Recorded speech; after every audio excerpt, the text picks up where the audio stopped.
Howdy, this is the Views from the Shop podcast. I'm your host, your one and only host, Tim Miller, and today it is Tuesday, March 17th, 2026, and I wish you a very, very, very happy Campfire Girls Day. Well, on today's show, it is the first ever game preview of an Ohio State basketball game that will be played in the NCAA Tournament here on the Views from the Shop podcast. It's been 4 long years, 4 long seasons where we have previewed and recapped every game that you can imagine. Big Ten game, big non-conference affair, an App State type of game in there as well. Even NIT games. We have never previewed an NCAA tournament game for the Ohio State Buckeyes here on the Views from the Shop podcast. So this is history. Welcome. You're witnessing it just alongside me as well. So we're excited to get into that today. This is a big episode. It's monumental, and I'm excited to do it for you. I'm excited. So as we lock in today, I just want you to know that although it is March Madness, and although spring should be springing across Ohio, the wind is blustery and cold. It is snowing near whiteout conditions outside my window just a couple of hours ago. The wind continues to blow. For the first time ever, I walked up into the attic, and one of the small doors in my attic was moving in a way as if there was someone tugging on it on the other side. A troll, gremlin, I don't know. Maybe some other kind of entity. So I'm terrified right now. I'm just going to be straight up with you as we get into the show. I'm terrified of what's behind me. I'm terrified to even look into the camera and see myself on my laptop and see something crawling over my shoulder. I'm afraid. So I'm going to act like, as I always do, I'm just going to act like you're here with me, okay? Because you might not be able to tell by my body language how my voice sounds. I'm afraid. I'm frightened currently. Should Ohio State be frightened of TCU? Yeah, maybe a little bit, but they should also probably feel confident that they can beat a team in TCU. Today, we're going to preview the Buckeyes taking on the Horned Frogs, 8th-seeded Ohio State in the East region, taking on the 9th-seeded TCU Horned Frogs in the East region. We assume that the winner of this game will move on to the second round on Saturday to take on top overall seed Duke, the Blue Devils, the 1 seed. As long as they can get past those pesky Siena, nickname redacted, which is not the easiest thing to do. Ohio State would know that, of course. As long as Duke can get past Siena, they will take on the winner of Ohio State and TCU. So as we get going today, make sure you're subscribed. This is the only Ohio State basketball exclusive podcast covering the Buckeyes year-round with game previews and recaps of every single game the Buckeyes play. Transfer portal, it gets hot and heavy, but we can handle it here on the Views from the Shop podcast. We cover that in its entirety. We cover the summer guest series where we have Coach Jake Diebler, several other staff members, players, former players, media members, and all that on the show as well. So make sure you subscribe. You don't have to listen to every episode. I won't ask that of you, but just subscribe. Give a 5-star review as well wherever you get your podcasts. Like the video on YouTube if you're watching on YouTube. And even if you're not, subscribe on YouTube as well. Pull up Views from the Shop podcast on YouTube. It's the right thing to do. So, Ohio State taking on TCU. We got a game preview here today in this one. It's a loaded East region. I already talked about it on the previous episode. Duke, the 1 seed with John Shire. You've got Dan Hurley, the 2 seed, leading UConn. Tom Izzo leading the 3rd-seeded Michigan State Spartans. The 4th-seeded, I don't remember, and I don't have it on the screen, so I don't know. Someone good. 5th-seeded St. John's, led by Rick Pitino. Oh, 4th-seeded Kansas is actually on the screen, led by Bill Self and potential number 1 overall pick Darren Peterson. The 6th seed is not UCLA because they're the 7th seed, led by bald-headed angry man Mick Cronin. And then you've got Jamie Dixon leading TCU at the 9 seed. This is a loaded region. If Ohio State can get out and get to a Final Four, crazier things have happened, but not much crazier things have happened. So it's a loaded region, but the Buckeyes first have got to get through TCU. The Horned Frogs sit at 22-11 and 11-7 in the Big 12 Conference this season. 43rd in Ken Palm, 49th in Bart Torvik. Buckeyes, where are they in those? Well, let's find out. Let me look at my other screen here very quickly. Buckeyes are 26 in Ken Palm, and they are up to 23rd. 23rd in Torvik right now. So the Buckeyes seen as a better team analytically on the court. We'll see what happens. TCU had a really weird start to the season. The Horned Frogs lost to New Orleans. They lost to New Orleans. You, like me, may have paid attention to the Horned Frogs and said, hey, with that not lost to New Orleans, maybe they're going to be one of the worst Power 5 teams in all of college basketball this year. And then that happened. And a couple weeks later, they lost by 4 to Michigan. And then you, like me, might have said, maybe I was wrong on Michigan. Maybe Michigan's not going to be that good. What idiot thought that? What idiot thought Michigan wasn't going to be good? Hey, not me. Not me. And I don't mean to throw around the I word. I know it's not nice. I picked Michigan to go to the Final Four. Not something I'm proud of on an Ohio State basketball podcast, but it's true. That's what I predicted. So it is what it is. So then after that, New Orleans lost. They beat lose to Michigan by 4. And then they won back-to-back games against Wisconsin and Florida for some reason. Then they lost to Notre Dame in overtime right after that. We can't get a handle on what's going on over there at TCU. Fighting Irish, by the way, finished 13 and 18. New Orleans finished 15 and 18. Neither of these teams all that impressive, but it is what it is. Horned Frogs go on to win more than they lose in Big 12 play, but just 2-6 in Big 12 games against teams in the field of 68 who belong to the Big 12. So TCU's resume, it's just odd. It's weird. This is a TCU team led by head coach Jamie Dixon, one of the most underrated coaches of our generation. I'll go out and say it. I believe it. Shout out to Juan Blair. TCU has played basketball for 113 seasons. Did you know that? This is the 113th edition of TCU men's basketball. They had a total of 7 NCAA tournament appearances before Jamie Dixon arrived to campus. Since 1986, that would be the year the three-point line was installed in college basketball. So really, it's all we care about. 86 to present is really what basketball is all about. Indiana fans would not like that because there's not much of a history there if that's the case. Shout out Hoosiers, I guess. Shout out the movie Hoosiers. Hoosier? That's a movie, right? I don't remember what that movie's called. Moving along.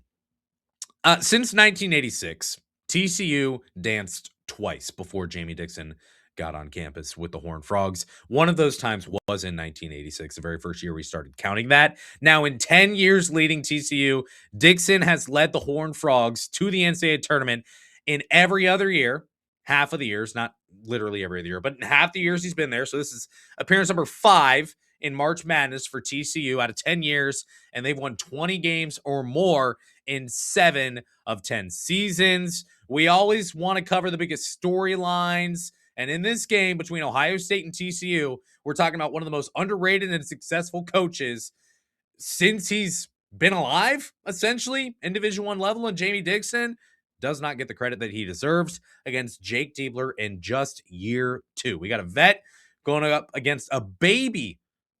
Jake Diebler's not a baby, literally, but in terms of 2 years old, man. At 2 years old, stats and info tell me you're just getting started with potty training. So a difference here in experience, that's for sure. TCU very healthy heading into March. Buckeyes getting healthy as well. One other note on TCU. I tweeted this out last night. I knew what I was doing, okay? Hand up. It's not engagement farming. It's just tweeting something, okay? That's all it is. I tweeted this last night, and I'm sure I haven't checked. There's got to be a comment there who say, no one cares. This is irrelevant. This stat doesn't lead to a win or loss. And that's fine. Say that. Say it on Twitter. You wouldn't say it to my face in an angry fashion, but say it on Twitter. Knock yourself out. TCU, 322nd in average height, according to Ken Palm. They're the smallest team that Ohio State is going to play this season. They have one player over 6'7" getting real minutes. That's Xavier Edmonds, and he's 6'8". So not the biggest team whatsoever. They've got 2 6'0" guards as well. What do we think about this matchup? Well, let's get into it, shall we? So the Buckeyes, the 8 seed, TCU, the 9 seed. Let's begin talking about the TCU Horned Frogs offense. So according to Ken Palm, 81st and adjusted offensive efficiency this season. That is not very good. They're scoring 78.3 points per game on the air, shooting at 44.8% from the field, and 33.1% from the three-point line. This is a very, very balanced offense for TCU so far this season. As we look at just overall scores on this team, get ready for this one, folks. 8 different players have led the team in scoring for TCU so far this season on a game-to-game basis. For Ohio State, put it this way, that would mean you've got Bruce Thornton, you've got John Mobley Jr. leading the team in scoring. But at some point, that also means Gabe Cupps, Yvonne Nagovin leading the team in scoring, Colin White. I mean, that's how far down the rotation you got to get in order to get to 8 different leading scorers for Ohio State. So just shows the vast difference between these two teams for sure. TCU has 4 players averaging 10 plus points per game, and they also have 8 players averaging 8 plus points per game. That's a lie. 7 players averaging 8 plus points per game so far this season. The first player we talk about here is David Punch. He's the team's leading scorer at 14.3 points per game so far this season. He can dish it out a little bit for a big man as well. 2.1 assists per game. The rebounding number, very impressive at 6.7 rebounds per game. He can block some shots. He can get out and steal some passes as well. He scored 24 and 26 points in 2 Big 12 tournament games this year. And outside of that, he scored 6 points against Texas Tech. Not great, is what it is. But this has overall been the best scorer for TCU down the stretch has been David Punch. 6'7" forward, primarily scoring on the inside. That's where he makes a living. 66% of his points come from the paint. You're watching highlights right now of him go at it against New Orleans. They're the Privateers. That's a memory unlock. They're the Privateers. And the last show I said, I think the Pirates. No, I think they're the Pirateers? Privateers? Who knows? Who cares? Not you. I kind of do, though. Punch. Get back on track here. Takes 80% of his shots from the paint. He's not overly efficient, I guess I would say. 67% at the rim. That's pretty good. But 44% in the paint is not special whatsoever for David Punch. He takes 1.3 3-point attempts per game while shooting just 26% before making 3 of 4 in the Big 12 tournament. He was making 1 of 13 dating back to February 7th. So this is a player who definitely makes his living inside. Like I said, he does a great job running the floor. 13% of his points come from fast break. You see that. You're seeing a crazy dunk against Lamar right now if you're watching on YouTube as well. He's got a willingness to get back, find openings in transition. He can also finish with authority. This is a player who I think plays a little bit like Ohio State's small forward, Devin Royal. Definitely a player who's better on the inside than the outside. He can hammer it home. When he gets inside, he can score in the paint. He's able to hit some shots from 10-ish feet out, I guess you would say, from him as well. But overall, this is a player that Ohio State's going to have to keep a close eye on. In this one, the team's leading scorer. He's been the best scorer as well for TCU down the stretch. So Punch is a guy that I'm looking at overall. Again, he's your best scorer for TCU. He's definitely a player to keep an eye on here for the Horned Frogs. That's the player I start with. The next player that I move into here is Xavier Edmonds. Edmonds averaging 12.6 points per game for the Horned Frogs, 1.2 assists per game, 6.6 rebounds per game, so just behind Punch by 0.1 rebounds per game there, and he can get after it defensively as well. This is a player you got to keep a hand in his face. Whenever you have the opportunity to guard Xavier Edmonds, you're going to have to be guarding a player who absolutely can knock it down from 3. Now, he's not a player who's going to go out there and take a bunch of shots from deep. That's not the type of player that he is. But if he has the opportunity, again, kind of similar to Devin Royal, got to have a hand in the face, got to be able to defend it. He's shooting at 41% from deep. Only 20% of his field goal attempts come from behind the three-point line so far this year. He's shooting at 41% across the season. He's also shooting at 41% over the last 10, making 11 in his last 10 games. So that's the type of volume you're seeing. Super efficient, not taking a lot from deep. He did hang 20 on Texas Tech outside of a 5-point game in the last game against Kansas, consistently in double figures as well. This is a player that as he goes up to play Ohio State in this one, you got to watch him on the offensive glass. 14.4% offensive rebounding rate is 95th percentile in college basketball this season. And he's scoring 3 second chance points per game because of that. That's a really, really good number for just one player. The question I have about Edmonds is how does Ohio State defend him? How does Ohio State defend David Punch? Because again, you look at this size, Christoph Tilly is going to have to defend someone. Do you throw Tilly on Edmonds due to the size difference?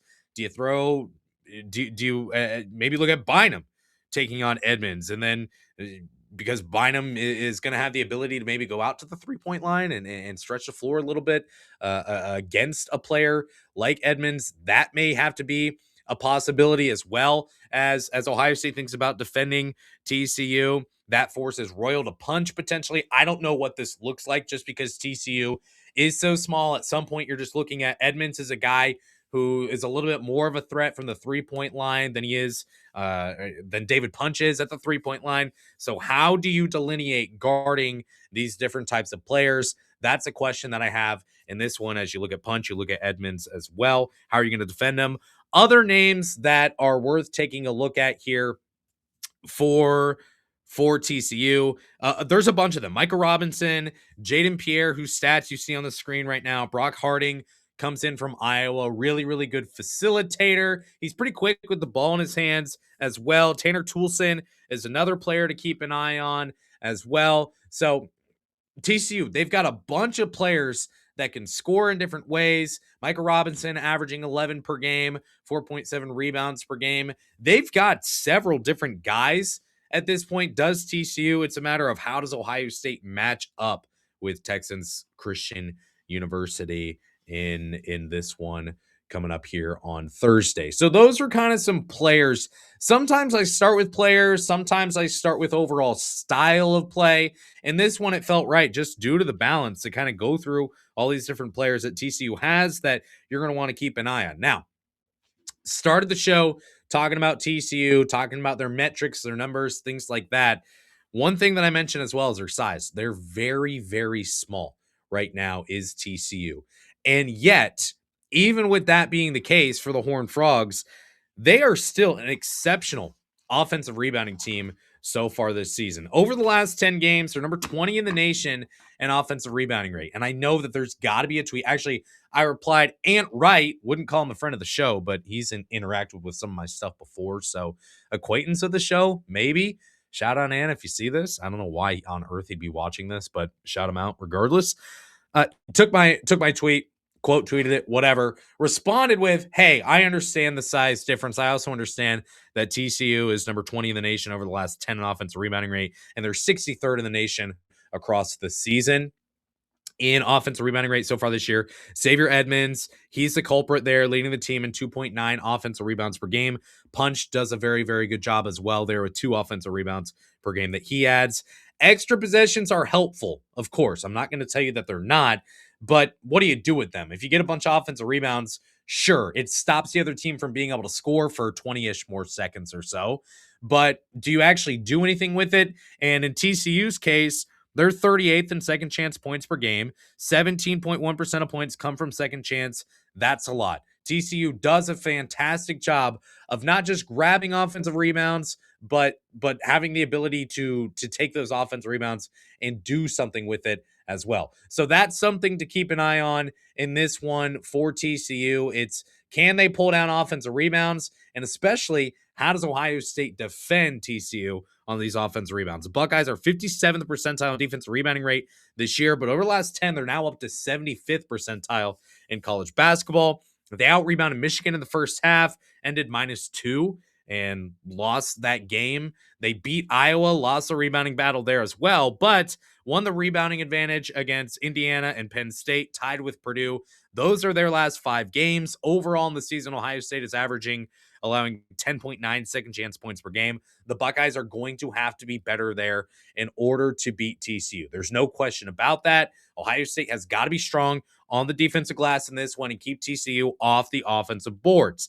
Another thing that I look at for TCU. If you don't get the memo at this point, TCU does most of their scoring inside. They're scoring 35.7 paint points per game so far this year. Not super efficient, 62% at the rim, 42% in the paint. That's well below average in the mid range as well. So there are some numbers that are okay. Overall scoring, not bad whatsoever. But you look at how many shots it takes to get there, it does take some time. I already talked about Punch. He leads the team in paint scoring. Edmonds very high there as well for TCU.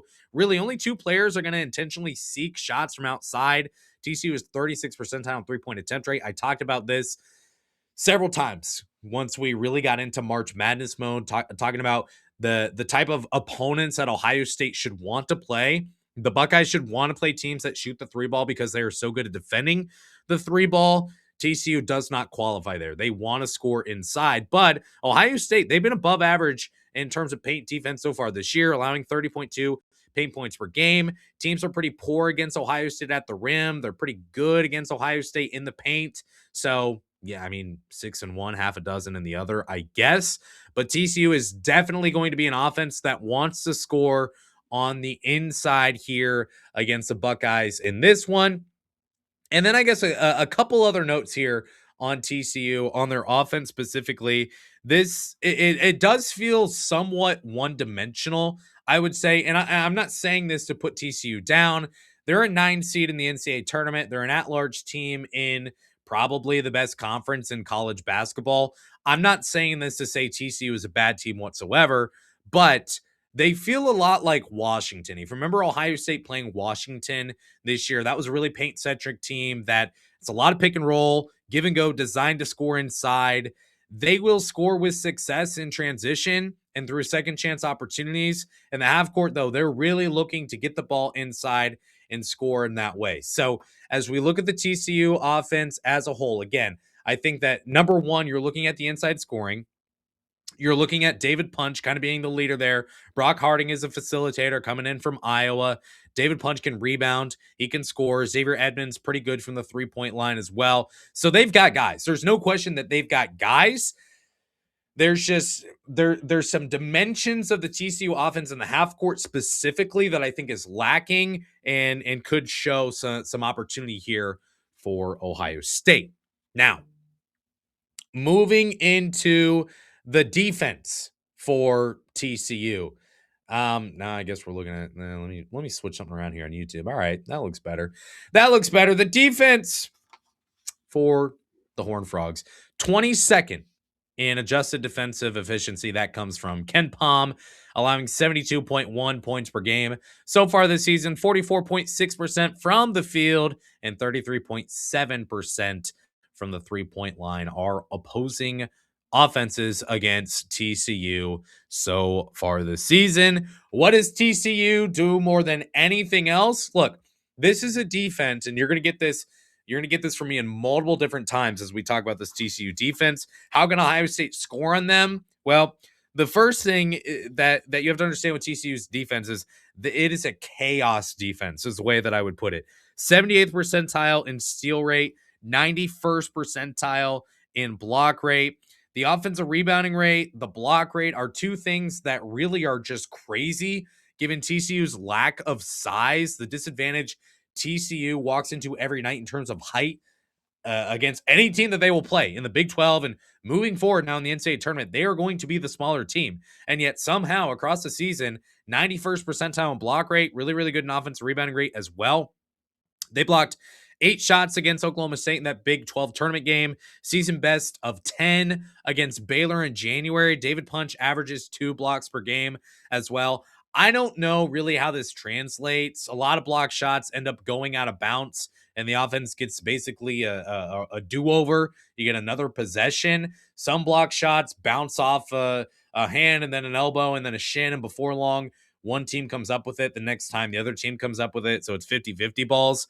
I really don't know how block shots affect a game-to-game basis necessarily. It feels like there's some luck there, but there's also the fact that you need to be aware that your shots can get blocked inside.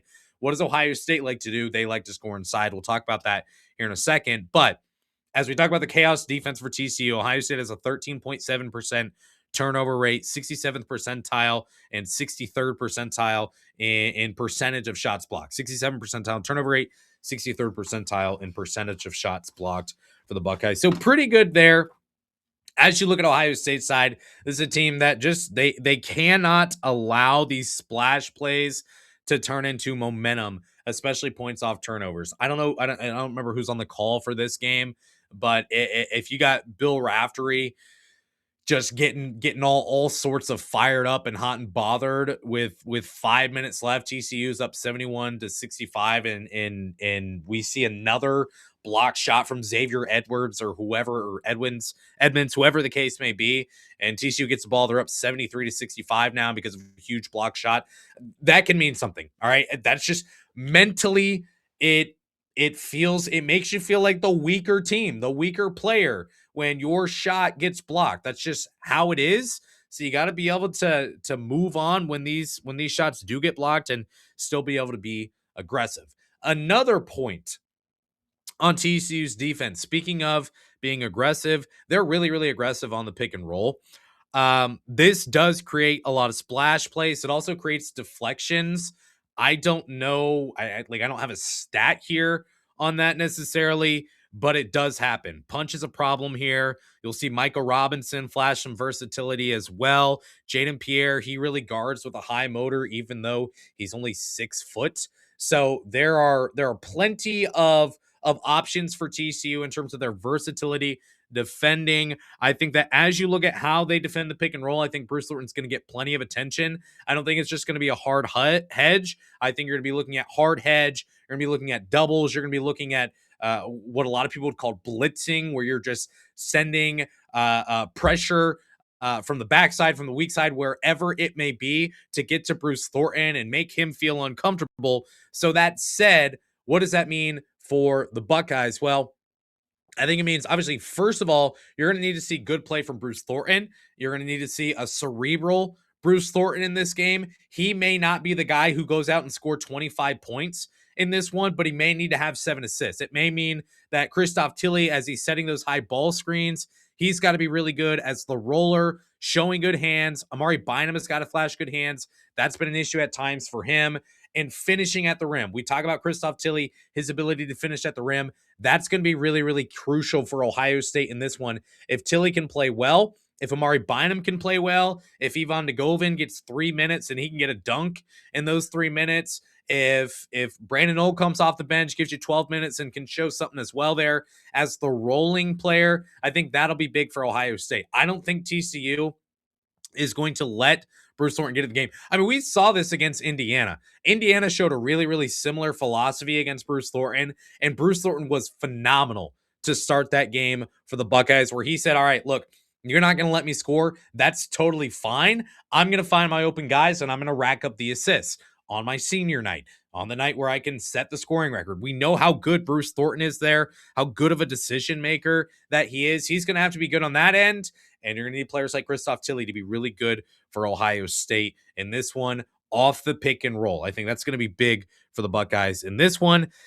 Last note on the TCU defense here, they're a little bit vulnerable, I would say, in the paint. They allow 32 paint points per game, 33rd percentile in percentage of points allowed in the paint. That's really not very good. They just allowed 52 paint points to Oklahoma State in the Big 12 tournament. They also allowed 34 to Kansas in the Big 12 tournament. Over the last 10, they're allowing 34.2 paint points per game, so a little bit higher than the season average. Ohio State is scoring 43.1% of its points in the paint. That's not a crazy high number, but it is still the foundation of the Ohio State offense at this point. You look at essentially how Ohio State likes to play, whether it be Bruce Thornton, whether it be basically anyone other than John Mobley Jr., maybe Tayson Chapman coming off the bench.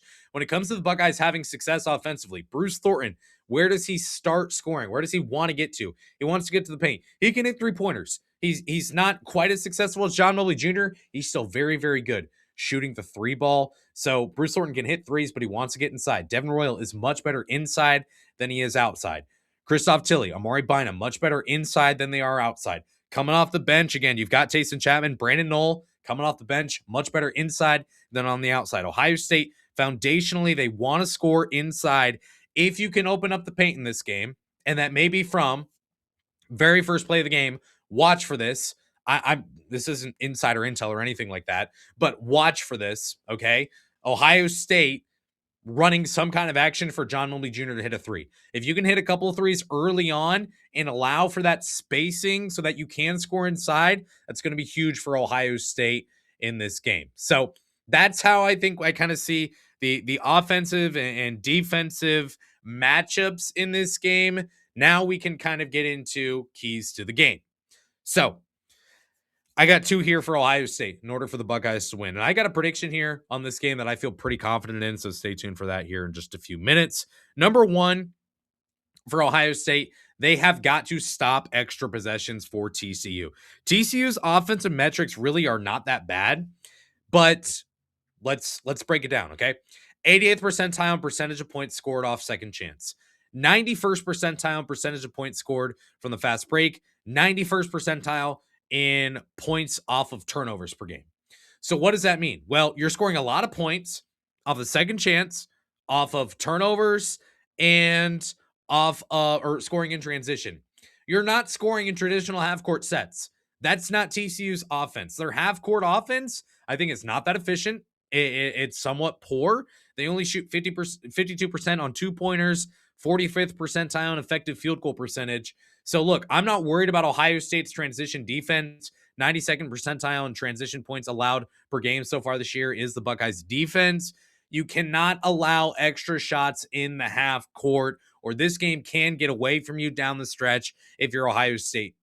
Second chance points, it cannot be the deciding factor in this game. It cannot be the backbreaker in this game if you're Ohio State. I don't think that TCU's half-court offense is that special. And if it isn't that special, that means TCU is going to have to score in fast break opportunities. They're going to have to score on second chance opportunities, and they're going to have to score off turnovers, which is often fast break opportunities as well. So the Buckeyes in this game, they've got a defensive rebound. They cannot allow offensive rebounds. That means Christoph Tilley. That means Bruce Thornton. That means Brandon Knoll coming off the bench, Amari Bynum, Devin Royal. Those guys are going to have to come in and gobble up rebounds whenever given the opportunity and get the ball back to Ohio State, get it across the half-court line, and go play offense. That's number one for Ohio State in this game. Number two, they've got to squeeze the orange. You cannot have turnovers in this game. I talk about turnovers on the show every once in a while. It is a net +2 change for the team forcing the turnover. Why?